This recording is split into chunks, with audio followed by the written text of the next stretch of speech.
Assalamualaikum warahmatullahi wabarakatuh. Perkenalkan, nama saya Zaki Alam Budimansyah dari kelas PBS 2G dengan NIM 215231264. Matkul Islam dan Budaya Jawa. Dosen pembimbing Bapak Zainal Anwar dengan pembahasan Perjanjian Giyanti dan terbelahnya Tanah Jawa. Perjanjian Giyanti ini adalah peristiwa sejarah yang terjadi di waktu silam. Perjanjian ini lahir karena adanya segitiga politik antara Pakubuwana III, Pangeran Mangkubumi, dan Perserikatan Perusahaan Dagang Hindia Belanda atau VOC pada 13 Februari 1755.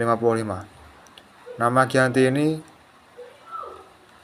diambil dari lokasi penandatanganan Perjanjian Giyanti, yaitu di Desa Janti.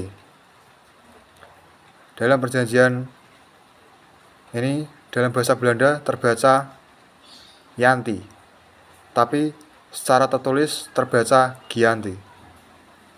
Tempat tersebut sekarang dikenal dengan Desa Dukuh Kraten, Jantiharjo, Karanganyar. Pada masa silam, perjanjian ini dibuat untuk meredam api konflik pasca perpindahan Keraton Kartosuro ke Surakarta.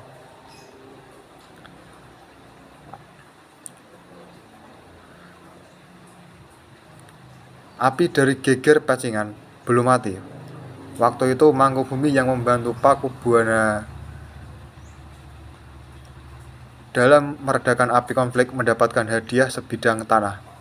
Tapi ada salah satu pangeran yang cemburu dan mengeluhkan tersebut pada Jenderal Baron. Setelah itu keluar keputusan dari Jenderal Baron untuk membatalkan hadiah sebidang tanah tersebut. Akhirnya Mangkubumi meminta izin kepada kakaknya Pakubuwana II untuk membuangnya dari luar Jawa, dan akhirnya diberi uang saku sebesar 3.000 ril untuk memberi makan anak buahnya.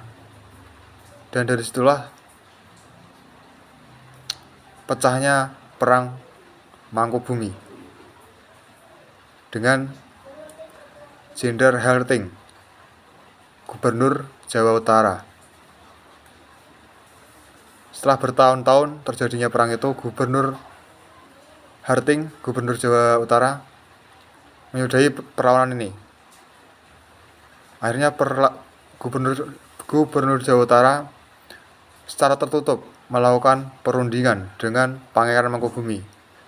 Harting sepakat dengan Pangeran Mangkubumi yang juga hendak ingin menjadi penguasa. Pada 23 Desember 1754, nota kesepakatan antara VOC dan Mangkubumi terlaksana. Setelah itu disampaikan ke Pakubuwana III, dan Pakubuwana III mengatakan setuju. Dengan kesepakatan tersebut, kesepakatannya mendorong sebuah perjanjian besar yang ditandatangani di Desa Giyanti. Perjanjian ini adalah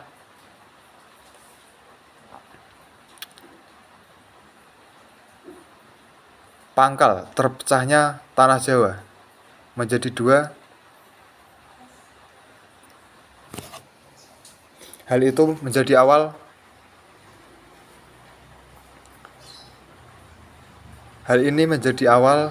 naiknya tahta Mangkubumi menjadi Hamengkubuwono I sejak ditandatangani perjanjian tersebut pada 13 Februari 1755. 2 hari setelah itu ada pertemuan untuk membagi atribut keraton, yaitu keris sebagai pusaka raja yang diserahkan kepada Hamengkubuwono I. Perjanjian Giyanti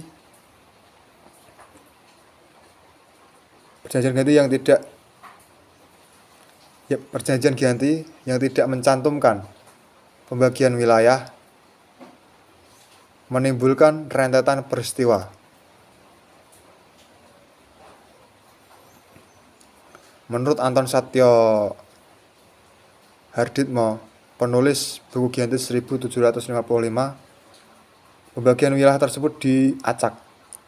Ada beberapa wilayah Jogja dan di sekitarnya ada wilayah Surakarta, dan sebaliknya wilayah Surakarta di sekitarnya ada wilayah Jogja. Setelah itu Pangeran Sambernyawa atau Raden Mas Said masih terus melakukan pemberontakan. Seperti Mangkubumi, Pangeran Sambernyawa yang terah Pakubuwono menuntut sebagai penguasa. Oktober 1755,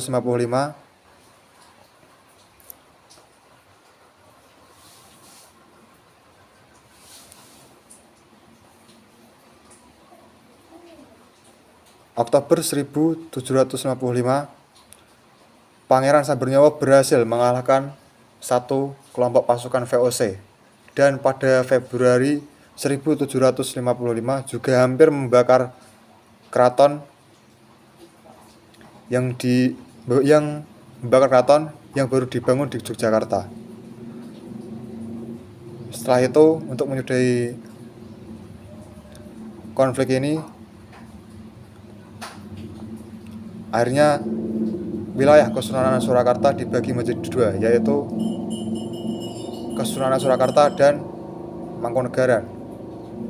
Tidak sampai di situ juga, wilayah Kesultanan Yogyakarta juga terbagi menjadi dua, Pakualaman dan Kesultanan Yogyakarta. Sekian pembahasan dari saya, kurang lebihnya mohon maaf. Assalamualaikum warahmatullahi wabarakatuh.